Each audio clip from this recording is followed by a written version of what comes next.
Hey guys, today we're going to be talking about a little bit more of the background of why we do what we do with the youth program. So there's a few common myths surrounding resistance training amongst youth and kids, and how one of the most common ones is that lifting weights and resistance training stunts your growth. But there's actually not really any research to support it, and the research shows that it does actually help facilitate growth. So it helps with the bone mineral density. It also helps to develop lean body mass and limit the amount of non-lean body mass that adolescents and kids are carrying. And then another common misconception around training is that resistance training has to involve weights. So a lot of the work that we do is around manipulating body weight, and this actually creates resistance on the body. So it doesn't always have to come from an external means. It can be challenging your body in different positions, which provides resistance, and this can help build strength. Alright, so a little bit of background of how we've built out the new and improved youth program. So for the kids' minimum standards, we've got being able to crawl proficiently, so that includes bear crawl, crab crawl, and a few other different things, as well as throwing and catching balls, varying from different sizes, from tennis balls to basketballs, being able to juggle and hop forwards and sideways as well.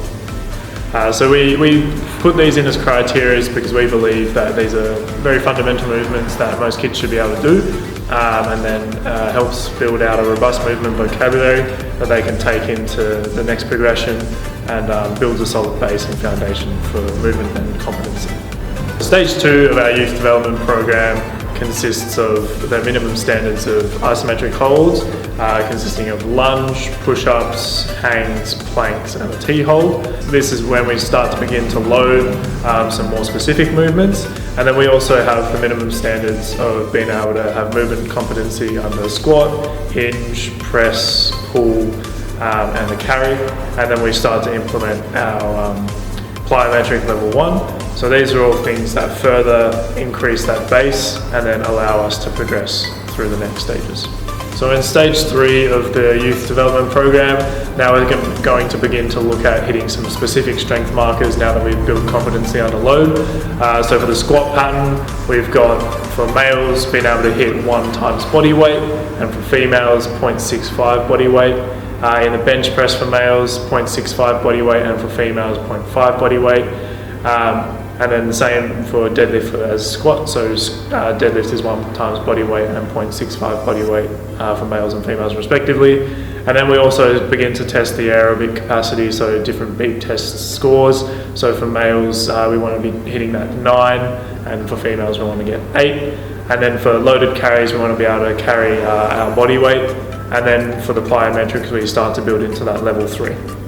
Okay, so the final stage of the youth development program, this is when we start to look more so at the gym literacy and being able to be a little bit more independent, and we try to funnel them into our junior club program.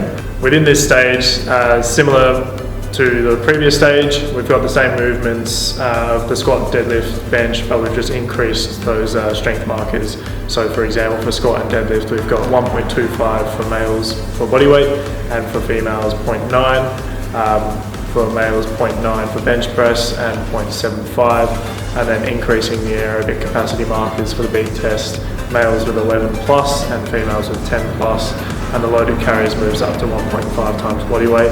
And this is when we'll introduce our level 4 plyometrics. Not only are we having a strong focus about building that gym competency, but we also want them to have respect for our 4 pillars of respect, which is respect for yourself, respect for the others in the gym, respect for the facility and the equipment, and respect for the brain.